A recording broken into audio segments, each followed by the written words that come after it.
Que Dieu vous bénisse abondamment au nom merveilleux de notre Seigneur et Sauveur Jésus-Christ. Vous qui aimez suivre la parole du Seigneur, la parole qui donne la vie, la parole qui affranchit, car la Bible dit que vous connaîtrez la vérité et la vérité vous affranchira. C'est un privilège donc pour vous d'écouter toutes ces choses, parce que la Bible dit que plusieurs ont désiré entendre ces choses et n'ont point entendu.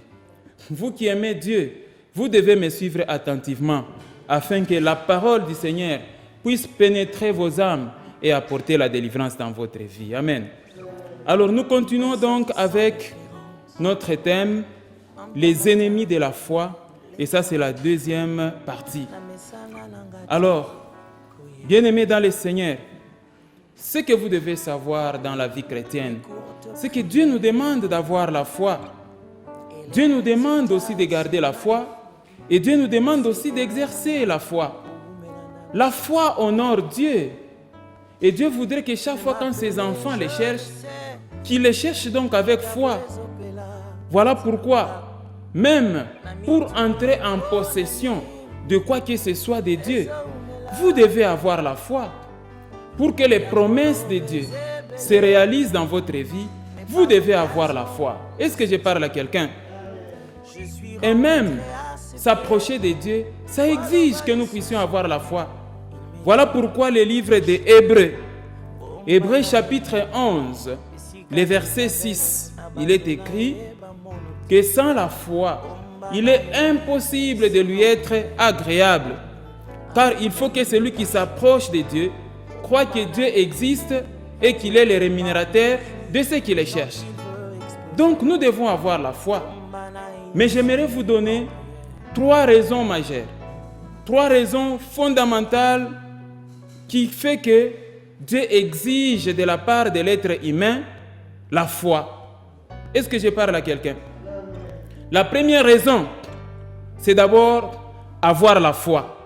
Deuxième raison, garder la foi. Troisième raison, exercer la foi. Donc nous devons comprendre ces 3 principes. Avoir la foi, ça veut dire quoi? C'est la nouvelle naissance, c'est l'obtention du salut en Jésus-Christ. Donc si les chrétiens se préoccupent pour avoir la foi dans sa vie, l'objectif, c'est d'abord le salut de nos âmes. Est-ce que je parle à quelqu'un? Donc c'est l'obtention du salut en Jésus-Christ. Voilà pourquoi ici, on vous demande tout simplement de croire en Jésus-Christ. Romains chapitre 10, verset 9 à 10 est très clair. Si tu confesses de ta bouche le Seigneur Jésus-Christ et si tu crois dans ton cœur que Dieu l'a ressuscité des morts, tu seras comment? Sauvé. Donc, c'est un problème d'abord de foi. Donc, avoir la foi, c'est d'abord accepter Jésus-Christ comme Seigneur et Sauveur. Et la Bible continue que, car c'est en croyant du cœur qu'on parvient à la justice et c'est en confessant de la bouche qu'on parvient au salut, selon ce que dit l'Écriture. Donc, la base fondamentale de votre foi, c'est de croire au Seigneur Jésus-Christ. Je ne parle pas de croire à un être humain. Je ne demande pas de croire, je ne sais pas moi, à un prophète ou à un visionnaire d'une église. Non, non. Je parle de la foi en Jésus-Christ. Croire en Jésus-Christ, c'est celui que Dieu a envoyé. Nous connaissons tous Jean 3,16 et nous le récitons. Même les païens, ils savent bien ces versets. Car Dieu a tant aimé le monde qu'il a donné son Fils unique, afin que quiconque croit en lui ne périsse point, mais qu'il ait la vie éternelle. Et c'est ça la signification d'avoir la foi. Donc le premier point de départ, c'est la nouvelle naissance. Acceptez Jésus-Christ comme votre sauveur personnel. Qu'il est mort à la croix, il est ressuscité, il a été ascensionné et il est assis à la droite de Dieu. Ça nous permet d'avoir la foi. Mais attention avec le deuxième verbe, c'est garder la foi en Jésus-Christ. Quand je parle de garder la foi en Jésus-Christ, ça veut dire vous donner votre vie à Christ. Aussitôt que vous êtes né de nouveau, vous devez donner votre vie à Christ en vivant dans la sanctification. C'est-à-dire cette foi que vous avez là, c'est la foi qui vous permet donc de résister aux tentations. Est-ce que je parle à quelqu'un? Ça vous permet non seulement de marcher dans la sanctification, mais de résister aux tentations et de vaincre les péchés. Nous devons vaincre les péchés avec la foi. Est-ce que quelqu'un comprend ça? Si nous lisons les livres d'Apocalypse, chapitre 14. Apocalypse, chapitre 14, et nous allons lire les versets 12. Apocalypse, chapitre 14, verset 12, la Bible dit ceci.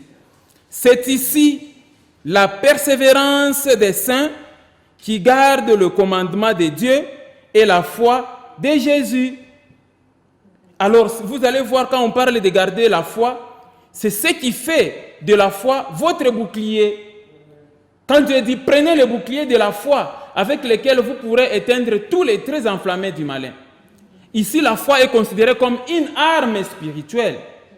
C'est avec la foi que tu vas maintenant résister donc aux tentations. Alors, avec la foi, tu ne peux pas te permettre de faire n'importe quoi. Si tu as la foi, si tu gardes la foi, tu ne peux pas sortir avec une femme d'autrui. Tu ne peux pas sortir avec un mari d'autrui. C'est ça, garder la foi. Tu ne peux pas injurier. Tu ne peux pas tromper. C'est ça, garder la foi. Vous voyez la différence entre avoir la foi et garder la foi. Et les chrétiens sont appelés donc à garder la foi. Avoir la foi, garder la foi. Et le troisième verbe, c'est exercer la foi. Quand on parle d'exercer la foi, ça veut dire tout simplement la foi qui vous permet d'obtenir la délivrance. La foi qui vous permet d'entrer en possession des biens matériels, de tout ce que vous désirez. Est-ce que quelqu'un comprend ça? Les chrétiens doivent bien comprendre ces trois concepts. Avoir la foi, garder la foi et exercer quoi? La foi. Et le tout, ça fait ce qu'on appelle la foi. Ça doit vraiment former un tout. Pour parler d'un chrétien qui a la foi, c'est-à-dire il a cru au Seigneur Jésus-Christ, c'est-à-dire il ne tombe pas dans la vie des péchés, et ça veut dire aussi il a des attitudes positives, il exerce la foi quand il faut obtenir la délivrance, la guérison, quand il faut obtenir les biens. Dieu nous demande la foi. Voilà pourquoi quand vous lisez le livre de Matthieu, chapitre 21, regardez les paroles du Christ. Matthieu, chapitre 21, nous lisons les versets 22. Amen, amen. La Bible dit ceci. Tout ce que vous demanderez avec foi par la prière, vous le recevrez. Ça, c'est la foi donc qui vous permet d'obtenir les choses de ce monde. Alors, il ne faudrait pas activer votre foi seulement par rapport à l'exercer. Non, non. La foi doit être plus exercée par rapport à la garder, par rapport à la conserver. Nous devons garder la foi.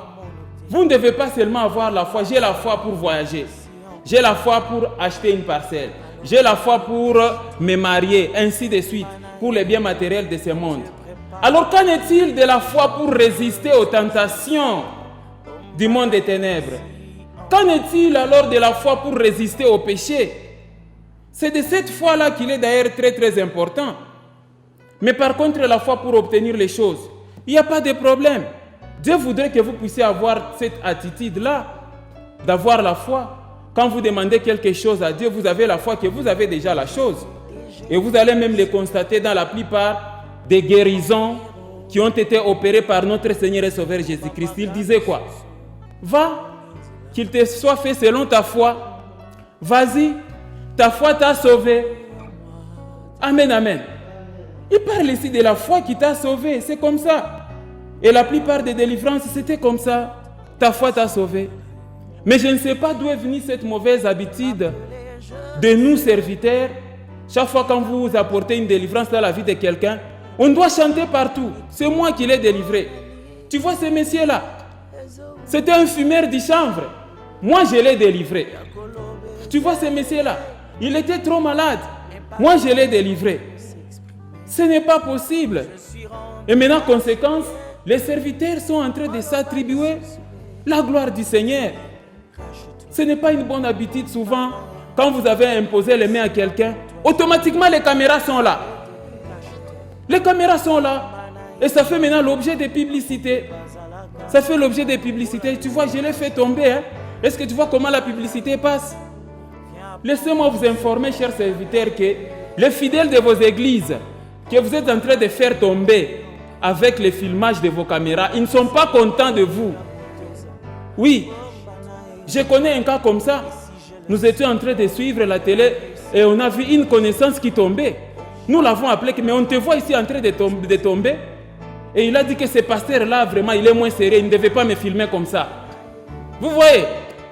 Qui vous a demandé de filmer vos fidèles? Amen. Hein? Lisons un peu, regardez ce que Paul est en train de dire par rapport à la démonstration de la puissance de Dieu. C'est vrai, Dieu nous a investi de la puissance pour apporter la délivrance aux autres. Mais il ne faut pas en faire une publicité. Est-ce que je parle à quelqu'un? Beaucoup de délivrances opérées par Jésus-Christ, des fois il disait, ne dites à personne. Il ne faut pas me faire connaître que c'est moi qui a fait ça. Amen, amen. Lisons un peu les livres de 2 Corinthiens chapitre 4. Vous allez voir la beauté des Écritures. Amen, amen. Les femmes se plaignent.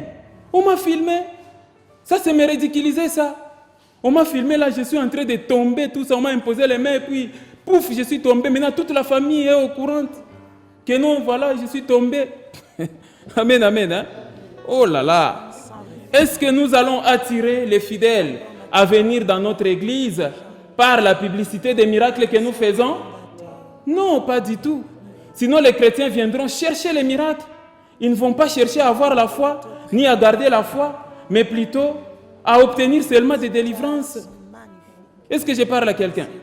Chercher la face de Dieu, ce n'est pas chercher seulement la délivrance dans les cas de guérison ou bien des biens matériels de ce monde. Non.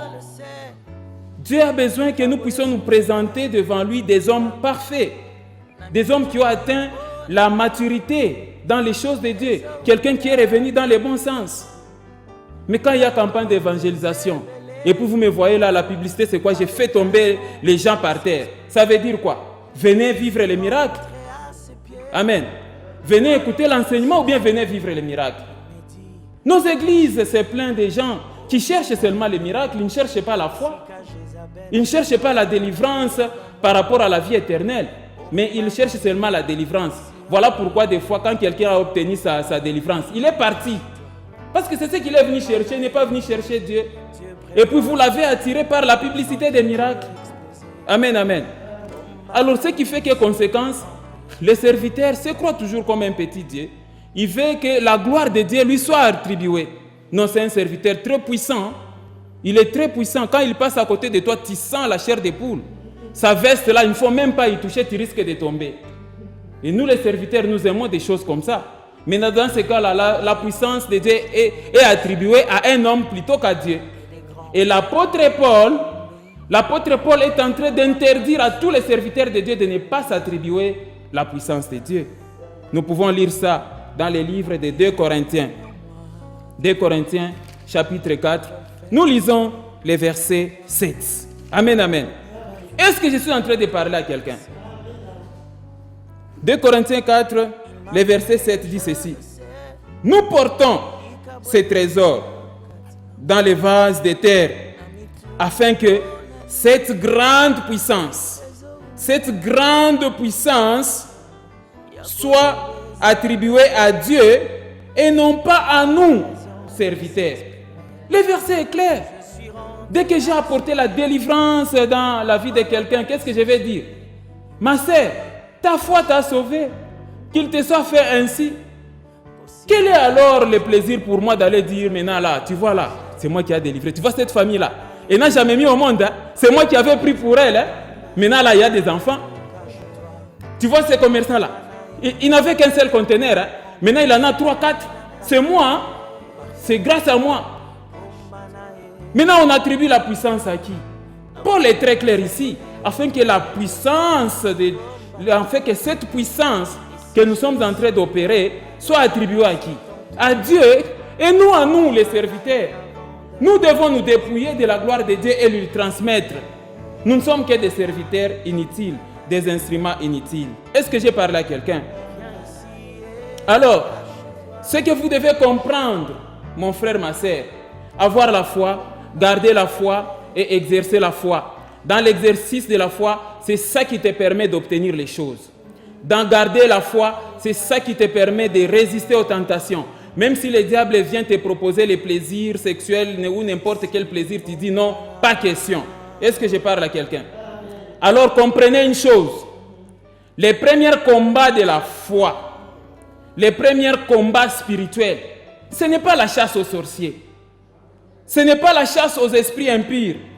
Ce n'est pas l'invocation du feu. Ce n'est pas ça les premiers combats du chrétien.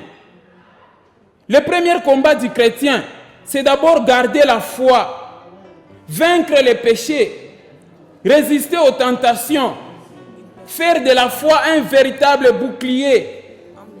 C'est pourquoi nous avons dit dans la fois passée dans notre enseignement que l'ennemi numéro 1 de la foi, c'est la vie des péchés. Dieu invite les chrétiens du monde entier, y compris aussi les serviteurs, à abandonner la vie des péchés, à abandonner la vie païenne, à résister aux tentations et aux séductions du monde. N'est-il pas écrit en Romains chapitre 12, verset 2, « Ne vous conformez pas au siècle présent, mais soyez transformés par le renouvellement de l'intelligence, afin que vous discerniez quelle est la volonté de Dieu, ce qui est bon, agréable et parfait. » C'est ça que Dieu cherche d'abord. C'est que vous puissiez marcher dans la sanctification. Dieu cherche ça. Quand vous lisez par exemple Daniel chapitre 11 au verset 32, que dit la parole? Il séduira les traîtres de l'alliance. Il séduira. Mais par contre, ceux du peuple qui connaîtront leur Dieu agiront avec fermeté, avec fidélité. Dieu a besoin que vous puissiez être fidèles dans votre conduite. C'est ça, garder la foi, mes frères et sœurs. Est-ce que j'ai parlé à quelqu'un? La fois passée, je vous ai dit les paroles du Seigneur Jésus-Christ en Jean chapitre 8, verset 34. Il a dit que non, ne soyez pas des esclaves du péché. Parce que celui qui commet des péchés régulièrement est esclave de quoi? Du péché. Ce n'est pas dans l'esclavage du péché que Dieu vous bénira, mon frère, ma sœur. À un certain moment, il faut se décider pour dire non, j'abandonne la mauvaise voie. J'abandonne avec l'adultère, j'abandonne avec les impudicités, j'abandonne avec les ivrogneries. Vous abandonnez toutes ces choses. C'est à cela que Dieu vous appelle. Et c'est ce que ça signifie, garder la foi. Fournissons donc un effort de se débarrasser de la vie païenne. Et ça, c'est un défi à relever. Et chez les chrétiens, et chez les serviteurs de Dieu. Est-ce que quelqu'un comprend ça? Amen, amen. Hein? Nous devons donc marcher dans la sanctification. C'est pourquoi j'exhorte à mes collègues serviteurs, chers pasteurs, chers prophètes, chers apôtres des églises et des ministères, enseignons plus la sanctification, enseignons plus le commandement, enseignons plus l'abandon de péché, au lieu de mettre seulement l'accent sur la sorcellerie dans nos familles. Je suis conscient que la sorcellerie est là dans nos familles et il se passe des choses vraiment terribles. Mais moi je pense qu'en première position, c'est d'abord garder la foi, c'est d'abord garder les commandements. Et c'est ce que Jésus-Christ nous a recommandé, nous en tant que serviteurs. N'allez pas seulement enseigner aux gens que non, tu es dans la famille de la sorcellerie. Attention avec la sorcellerie, elle amène le blocage, elle fait ceci, tout ça. Ce sont des réalités que nous connaissons. Et moi je n'en disconviens pas, je suis tout à fait d'accord avec vous. Mais vous devez respecter la hiérarchie d'avoir la foi, garder la foi et exercer la foi. Vous ne devez pas mettre exercer la foi avant garder la foi. Vous avez affaire à des chrétiens qui ne gardent pas la foi. Des chrétiens qui prient beaucoup. Mais ils sont dans la vie d'impudicité. Qu'est-ce que vous voulez que Dieu fasse? Est-ce que je parle à quelqu'un? Le Christ nous a recommandé d'enseigner d'abord aux gens à pratiquer les commandements. Les autres délivrances, ça vient après. Amen. Regardez les dernières paroles du Christ avant son ascension, en Matthieu chapitre 28. Je suis avec vous dans le livre de Matthieu chapitre 28. La parole du Seigneur est très claire. Et non pas vous recevez les chrétiens le même jour-là. Les prophéties commencent. Je vois la sorcellerie dans ta famille. Je vois vous êtes dans une calebasse, vous tous, tels que vous êtes nés. Je vois on vous a enfermé dans un arbre quelque part. Non. Quand un chrétien vient dans votre église, la première chose, vous l'enseignez d'abord le Christ. Et en deuxième position, vous l'enseignez à garder les commandements. Même s'ils sont bloqués, que dit la Bible? Vous connaîtrez la vérité et la vérité fera quoi? Vous affranchira. Faites les efforts possibles, chers serviteurs, à écraser l'ignorance de vos fidèles dans les églises. Est-ce que je parle à quelqu'un? Il est donc question pour un enfant de Dieu de faire tous les efforts possibles pour garder d'abord les commandements. Il y a beaucoup de chrétiens qui sont ignorants de la parole de Dieu. Ça, ce n'est pas bien. Parce qu'en Osée 4:6, il est dit que mon peuple est détruit parce qu'il lui manque la connaissance. Donc, en tant que serviteur, tu dois tout faire pour transmettre d'abord la connaissance de la parole de Dieu à ton peuple, au peuple de Dieu. Et non pas pour les faire voir la sorcellerie de la famille en avance. Non. Est-ce que quelqu'un comprend ça? Est-ce que j'ai parlé à quelqu'un? Efforcez-vous de connaître ça. Parce que Dieu veut que tous les hommes soient sauvés et parviennent à la connaissance de quoi? De la vérité. J'ai dit qu'on aille où? Voilà, j'ai dit qu'on aille à Matthieu 28. Regardez les dernières paroles du Christ avant son ascension. Allez, faites de toutes les nations les disciples. Quelqu'un lit bien ces passages? Allez, faites de toutes les nations des disciples, les baptisant au nom du Père, du Fils et du Saint-Esprit. Regardez le verset 20. Et enseignez-les à découvrir la sorcellerie dans leur famille? Non. Amen. Ça se découvre par la suite quand ils commencent à garder la foi. La Bible dit, et enseignez-les. Vous voyez bien le verset 20. Et enseignez-leur à observer tout ce que je vous ai prescrit. Et voici, je suis avec vous tous les jours. Jusqu'à la fin de quoi? Du monde. Mais quand un chrétien, il est conscient que Jésus-Christ est avec lui tous les jours, il aura peur de la sorcellerie? Alors, est-ce que je parle à quelqu'un? Donc nous avons la responsabilité d'enseigner d'abord les chrétiens à appliquer les commandements. Faute de quoi, vous introduisez votre ennemi numéro 1 de la foi, c'est quoi? La vie des péchés. Le deuxième ennemi de la foi, ce sont les prophéties de terreur et les faux messages. Souvenez-vous, la fois passée, je vous ai dit que les prophéties terrorisantes ne sont pas à transmettre aux chrétiens péris. Mais vous devez prier seulement. Pourquoi? Parce que l'exercice de la foi a toujours une origine.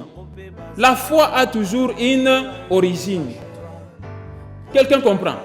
Lisons un peu Romains chapitre 10, le verset 17. Romains chapitre 10, nous lisons le verset 17. La Bible est très claire, les versets sont clairs à ce sujet en ce qui concerne la foi. Nous lisons au nom de Jésus-Christ. Romains 10, 17. Ainsi, la foi vient de ce qu'on entend, et ce qu'on entend vient de la parole de Christ. Amen. Donc, si vous voulez aider un chrétien à avoir la foi pour obtenir la délivrance, à avoir la foi, je ne sais pas moi, pour voyager, ou encore pour recevoir quoi que ce soit de Dieu, il faut lui parler des paroles de Christ. Maintenant, quand vous mettez en avance, lui parler de la sorcellerie, là, ça devient compliqué. Les chrétiens auront peur. Est-ce que je parle à quelqu'un? Je ne peux pas dire aux chrétiens que non, voilà, je vois tu es enchaîné. Je vois que tu es ligoté. Je vois les esprits des cimetières assis sur ton mariage. Je vois ton mari qui est en train de sortir avec une sirène. Il y a une vipère en dessous de ton lit. Maintenant, quelle sera la conséquence? Des messages comme ceci détruisent la foi de quelqu'un. Vous n'aidez pas les chrétiens à avoir la foi, mais à avoir peur. Et conséquence, moto, baba moto. Alors, souvent j'ai toujours dit que les chrétiens, des fois, ils se trompent des cibles de feu. Moi, je vais vous donner un exemple. Lors de la naissance de notre fils aîné, vers minuit, l'enfant avait la fièvre. Moi et madame, on avait invoqué les fées. Moto ishuke, tout ça. Pepo ya magonjwa itoke mwa mtoto. Mais le matin, on amène l'enfant à l'hôpital, on nous dit que non, c'est tout simplement la poussée des dents. Et c'est une maladie tout à fait normale. Ce n'est pas une maladie. Il faut seulement donner paracétamol. C'est un phénomène normal. Alors qu'en est-il du fait qu'on a jeté la nuit là? Amen, amen. Nous avons pris 1 heure du temps en train de jeter les faits sur la sorcellerie. Ceux-là qui cherchent à tuer notre bébé, au nom de Jésus, au nom de Jésus. Mais à l'hôpital, on vous dit que c'est un phénomène normal. Quand les dents commencent à pousser, l'enfant fait des fièvres. Maintenant, conséquence, vous voyez les combats spirituels partout, même ce qui est naturel. Est-ce que je parle à quelqu'un? Il ne faut jamais vous tromper des cibles et des faits. J'avais donné encore un autre exemple autrefois. J'étais à la maison, moi je ne savais pas que c'était la fin des courses des chevaux au niveau des plateaux. Et tout d'un coup là j'ai senti poum poum poum poum poum poum poum. Mais j'ai quitté le salon en rampant. J'arrive dans la chambre, j'ai commencé à prier. Seigneur, protège-nous contre cette guerre qui est entrée dans la ville de Lubumbashi, protège-nous. J'ai pris 15 minutes. Mais en fait, quand je regarde à la fenêtre, ce sont des feux d'artifice. C'était des feux d'artifice au niveau des plateaux. Amen, amen. Donc il ne faut pas se tromper des cibles et des prières. Est-ce que je parle à quelqu'un? Oh! Maintenant, quand on a toujours des faux messages, des fois, quelqu'un qui te dit que non, voilà, je vois un serpent dans ta maison, et que Dieu ne voit pas ce serpent-là, qu'est-ce qui va arriver? Mais il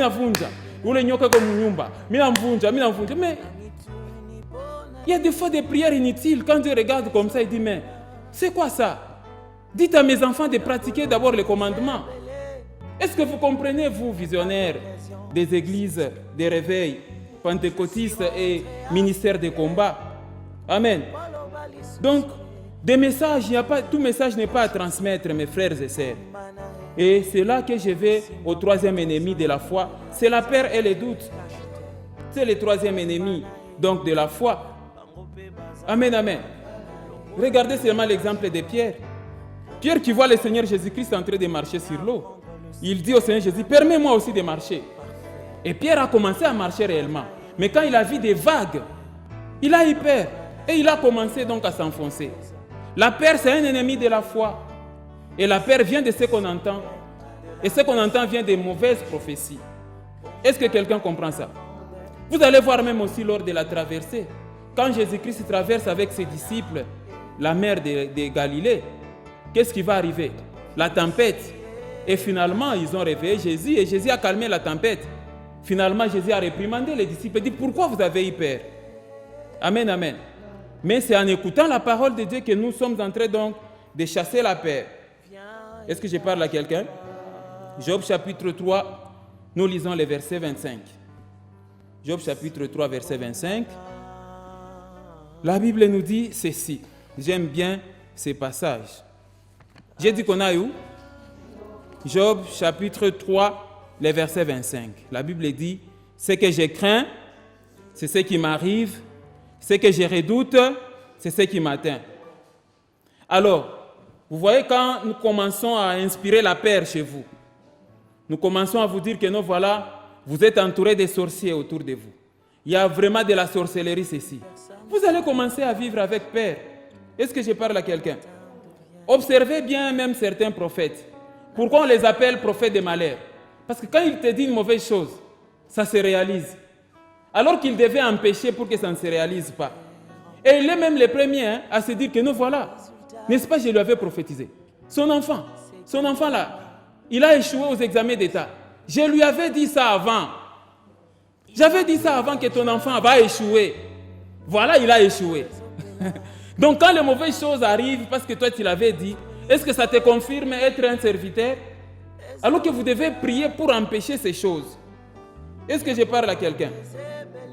Donc, les prophéties terrifiantes concernent les chrétiens qui ont la maturité. Ça ne concerne pas les bébés spirituels.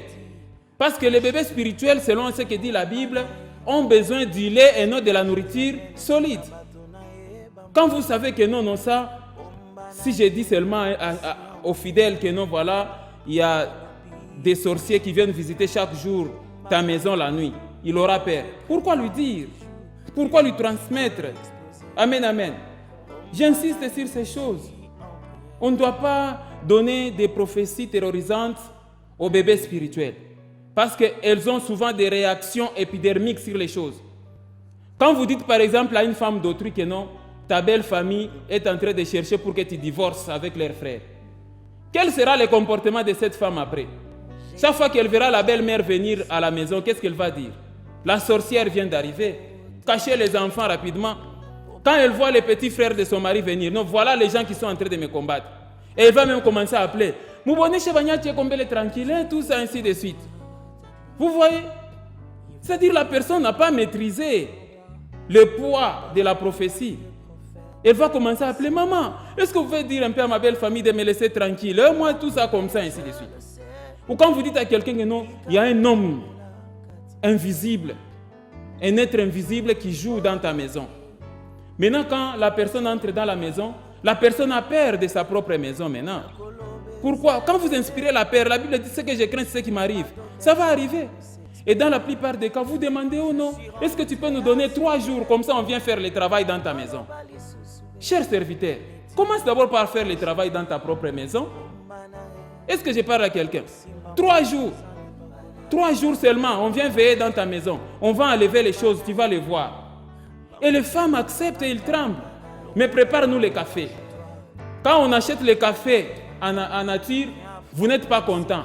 On n'a pas parlé de café en nature, on a parlé de café en espèces. Quels sont ces esprits-là qu'on peut chasser seulement avec l'argent? Avec l'offrande des sacrifices. On doit chasser une histoire qui est dans ta maison. Mais pour chasser cette histoire, donne-nous seulement l'enveloppe. Ça, c'est de l'escroquerie. Amen, amen. Donc, je ne dis pas que non, arrêtez de transmettre tout message. Non, la prophétie, c'est vraiment, la Bible dit, parle de la science des saints. La science, si vous êtes en 1 Corinthiens chapitre 13, mais il faut bien prophétiser. Des fois, les prophètes se consolent pour dire que non, non. Comme je suis dit, on a mon exercice à ma prophétie, mon égal a bien condo. C'est-à-dire, tu as trompé, ce que tu as dit, ce n'est pas ça. Mais tu t'es justifié ça, oui, oui. En matière de l'exercice des prophéties, là, oui, oui. Mais tu as un condo qui n'est pas là, donc tu peux dire des mensonges. Toi, prophète, arrête de dire ça. Le père du mensonge, c'est le diable. C'est que Dieu ne t'a pas révélé quelque chose, mais toi, tu as parlé. Vous pouvez entrer sur une rangée. Il y a un innocent ici, innocent. Un garçon qui s'appelle innocent. Et que vous constatez que l'innocent n'est pas là. C'est que Dieu ne t'a pas parlé. Et tes amis vont dire, avance, avance mon frère, avance. Mais on t'encourage dans les bêtises, dans les mensonges. Et même la prophétie, qui vous a dit qu'il faut dire ça publiquement? Il y a des prophéties pour lesquelles on ne peut pas dire publiquement comme ça. Est-ce que je parle à quelqu'un? Tu es devant le litrin. Maintenant, toi, tiens-toi debout. Je vois une robe blanche en train de descendre, donc tu auras un mariage. Qui t'a demandé de prophétiser publiquement comme ça? Amen, amen. Ça, c'est très grave, ça, ce qui se passe dans les églises. Est-ce que j'ai parlé à quelqu'un? Je vais vous donner l'exemple de Christ qui a donné une prophétie de terreur à quelqu'un, à Pierre. On peut lire Luc chapitre 22. Et vous allez voir le modèle, la manière dont on donne une prophétie. Hein. Je disais Luc chapitre combien? Luc chapitre 22. Vous risquez de commencer à prophétiser publiquement à une femme, sa belle famille est là-dedans. Je connais une histoire comme ça. Un prophète qui pointe des doigts à une femme que toi, je te vois, tu es trop dans la prostitution. Tu es trop dans la prostitution. Mais dans l'entretemps, la belle famille était dans l'église. C'est quelle façon de prophétiser ça? Je te vois, una bouloji, bonye kutoka ku belle famille. Mais la belle famille, ce sont les membres de votre église. Vous détruisez les foyers des gens. Amen, amen. Les prophéties bibliques. J'ai dit qu'on a eu Luc chapitre 22. Nous lisons les versets 31. Ça, c'est une image terrorisante aussi. Et le Seigneur Jésus-Christ est en train de parler à Pierre. Nous lisons les versets 31. Luc 22, les versets 31. Le Seigneur dit, Simon, Simon, Satan vous a réclamé pour vous cribler comme du froment. Ça fait peur, n'est-ce pas? Mais regardez le verset 31, 32. Mais j'ai prié pour toi, afin que ta foi ne défaille point. Et toi, quand tu seras converti, affermis quoi? Tes frères. C'est-à-dire, on prophétise et la solution est déjà là. C'est-à-dire, Satan vous a réclamé, il cherche à vous cribler comme du fromage, il cherche à vous tuer. Mais j'ai prié pour toi. Quelqu'un comprend? C'est ça. Donc, on donne le message, on donne aussi directement quoi? La solution. Mais vous, quand vous donnez un message terrorisant, la seconde étape, séance de prière. Troisième étape, offrande de sacrifice. Offrande de sacrifice pour obtenir la délivrance. C'est quoi ça? Qui est ce Dieu-là qui doit conditionner la délivrance par l'argent et par les enveloppes? Amen, amen. Et voilà pourquoi je passe directement au quatrième ennemi de la foi. Vous savez c'est qui? Les faux serviteurs de Dieu. Amen, amen. Un faux serviteur de Dieu. Celui-là que Christ n'a pas envoyé, c'est un ennemi de votre foi. Il ne vous aidera jamais à avoir la foi. Au contraire, il cherchera à vous détruire davantage parce que lui, il est dans le monde des ténèbres. Mais il vient au nom du Christ. Amen, amen. Donc, chers chrétiens, faisons attention aux faux pasteurs, aux faux apôtres, aux faux visionnaires. Parce que si vous tombez sur leur pouvoir spirituel, vous êtes semblable à une brebis qui est tombée sous le pouvoir d'un loup. Est-ce que quelqu'un comprend ça? Il vient en citant le nom du Christ, mais il n'est pas berger. C'est un loup dans la bergerie. Il faut faire très attention. Lisons un peu 2 Corinthiens chapitre 11, verset 13. Ayez le discernement. J'ai dit qu'on a où? 2 Corinthiens chapitre 11, nous lisons le verset 13. La Bible dit ceci, en 2 Corinthiens chapitre 11, verset 13. Ces hommes-là sont des faux apôtres, des ouvriers trompeurs, déguisés en apôtres de Christ. Verset 14. Et cela n'est pas étonnant, puisque Satan lui-même se déguise en ange de quoi? De lumière. Regardez le verset 15. Il n'est donc pas étrange que ces ministres aussi se déguisent en ministres de justice. Leur fin sera selon leur œuvre. Alors imaginez-vous quand vous vous confiez à un faux serviteur. Vous exposez vos problèmes. Qu'est-ce qu'un faux serviteur va faire? Il amène ça dans le monde des ténèbres. Un faux serviteur, c'est celui-là qui collabore avec les gens qui te combattent. Voilà pourquoi vous allez commencer à prier avec lui. Il n'y aura jamais de solution. Est-ce que je parle à quelqu'un? Parce qu'il collabore avec le monde des ténèbres. Et il va toujours t'amener à pécher. Mais vous allez vous poser la question, mais est-ce que tu peux nous dire comment découvrir les faux serviteurs? C'est très simple. Je vous donne 2 éléments. Les faux serviteurs, vous les reconnaîtrez par leur vie d'impudicité sexuelle et par la cupidité, c'est-à-dire l'amour de l'argent. Quand vous observez un serviteur de Dieu, en même temps, il est en train de mener une vie impudique. Sortir avec des choristes, avec les veuves, avec ceci, tout ça, c'est que c'est un faux. Celui-là n'a pas été envoyé par Christ. Quand vous le voyez, il a vraiment l'amour acharné à l'argent. Lui, c'est l'argent ou rien. C'est celui-là qu'on appelle le faux Christ, qui s'est déguisé en ange de lumière, mais c'est un faux apôtre, c'est un faux prophète. Est-ce que j'ai parlé à quelqu'un? Et le discernement. Amen, amen. Lisons Matthieu chapitre 7, verset 15. Matthieu chapitre 7, nous lisons les versets 15. Les versets bibliques sont clairs. Voilà pourquoi la Bible dit « Maudit l'homme qui se confie dans l'homme ». Vous vous confiez trop en vos serviteurs. Les choses intimes, vous allez les dire, surtout vous les filles et les femmes. Dans les bureaux des serviteurs de Dieu, c'est pour tout dire. Ça, moi, j'ai toujours interdit. Je ne comprends pas les femmes sont comment. On t'impose que non, la délivrance va passer par les rapports sexuels. Tu acceptes. Ce n'est pas possible. On te dit que non, la délivrance va passer par l'enveloppe d'argent. Tu acceptes. Tu vas aller vendre même l'unique wax hollandais que tu as dans ta maison. Vous êtes quel type de chrétien? Surtout les femmes stériles souffrent dans les ministères. Vous voyez toujours un serviteur qui dit que non, Dada, il faut que moi je commence d'abord. Ce n'est pas possible. Moi, j'ai l'onction du feu. Moi, je dois d'abord donner ma semence à moi, puis ton mari viendra après. Et toi, la femme là, stérile, tu acceptes ça? qu'il faut d'abord que l'homme commence. Il faut d'abord que ton serviteur commence. Ce n'est pas possible. Amen. Hein? Quand vous voyez seulement des cas comme ça, c'est que vous avez affaire à un faux serviteur qui a transformé son bureau à un endroit de l'impudicité avec les jeunes filles, avec les jeunes femmes de l'église. Quelqu'un comprend ça? J'ai dit qu'on a eu Matthieu chapitre 7, le verset 15. Il se passe des choses.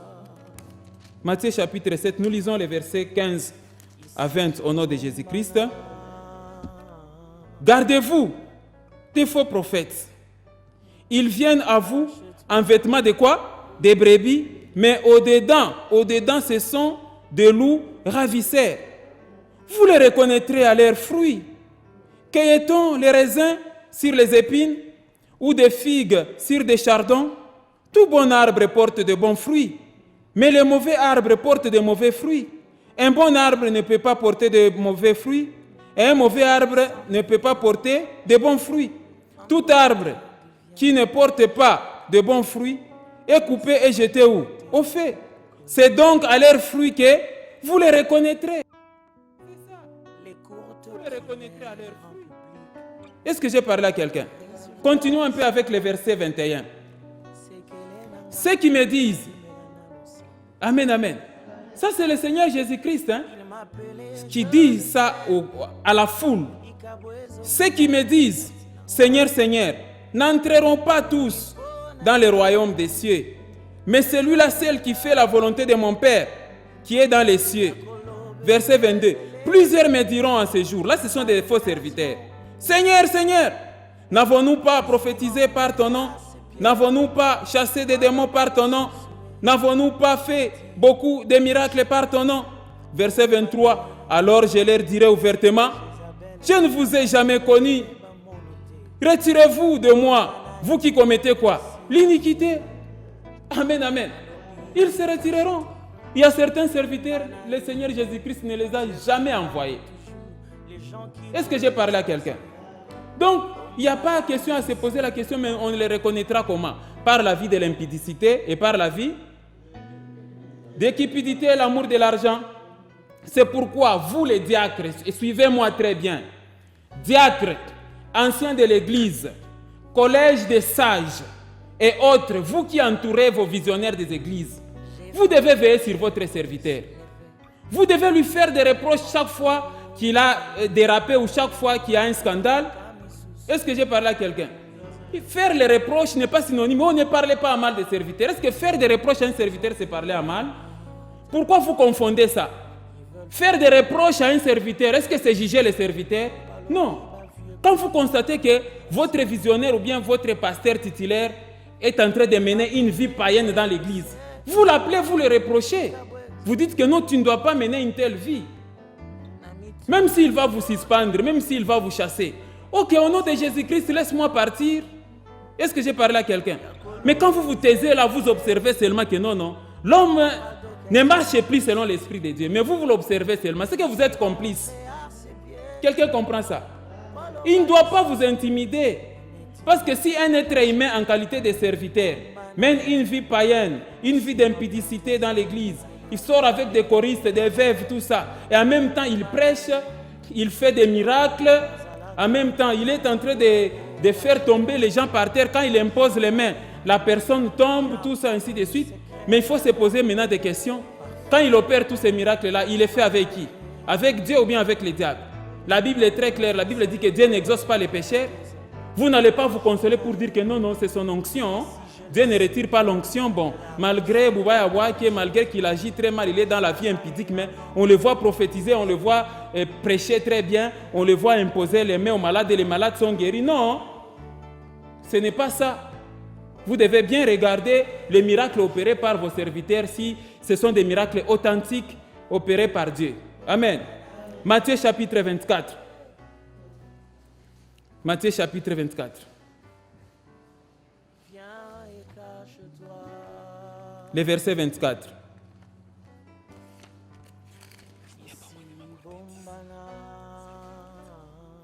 Matthieu chapitre 24. Vous êtes là? Amen. Hein?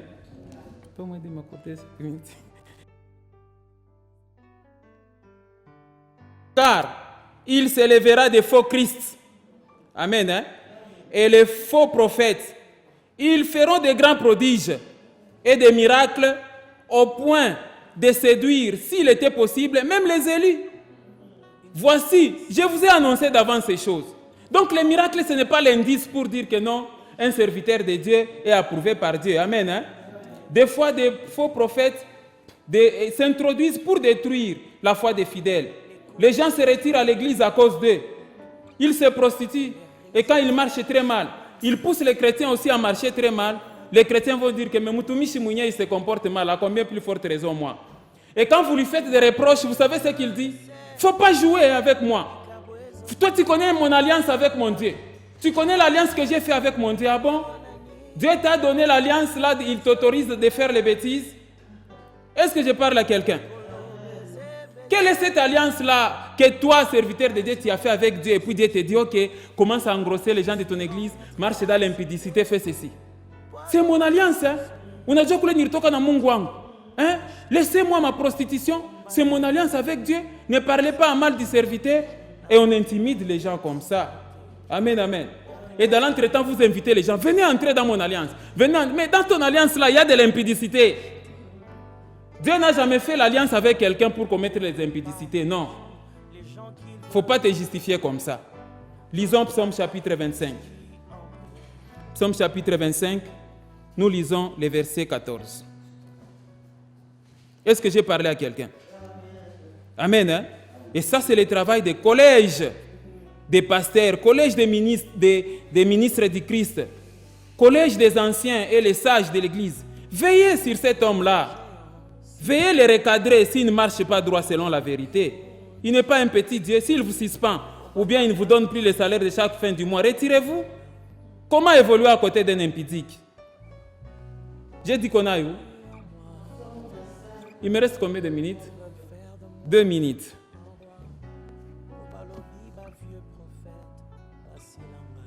Amen. Hein? Lisons Psaume chapitre 25. Nous lisons les versets 14. On peut lire, je vais y aller très très rapidement parce que je dois clôturer cet enseignement aujourd'hui pour commencer une autre série la semaine prochaine. Psaume 25, le verset 14 dit ceci. Nous lisons au nom de Jésus-Christ. L'amitié de l'Éternel est pour ceux qui les craignent et son alliance leur donne instruction. Donc l'alliance de Dieu ne donne pas l'aval à quelqu'un de vivre dans l'impudicité, jamais. Il vous trompe. Il n'existe pas d'alliance avec Dieu qui donne à quelqu'un donc d'être impudique ou bien d'être un menteur, tout ça. Non, non. Non, non, ça n'existe pas. Et il faut lui faire des reproches. Le mutumishi, le serviteur, il faut lui reprocher. Pas à dire non, qui es-tu pour juger ton serviteur? Attention, faire des reproches n'est pas synonyme de juger. Amen. Réprimander un serviteur n'est pas synonyme de le juger. Psaume chapitre 50, verset 16, lisons rapidement. La Bible dit ceci en Psaume chapitre 50, verset 16. Et Dieu dit aux méchants, quoi donc? Tu énumères les lois, mes lois, et tu as mon alliance à la bouche. Toi qui es les avis, voilà les serviteurs qui n'aiment pas qu'on lui conseille. Tu es les avis et qui jettent mes paroles derrière toi. Si tu vois un voleur, tu te plais avec lui. Et ta part est avec qui? Les adultères. Amen. Alors j'y vais rapidement. Donc le faux serviteur, c'est aussi un ennemi de votre foi. Il faut faire très attention. Et n'exposez pas tous les problèmes chez un serviteur. Il faut l'exposer à Dieu. 5e ennemi de la foi, c'est les soucis et les inquiétudes. Amen. Hein? Les soucis et les inquiétudes.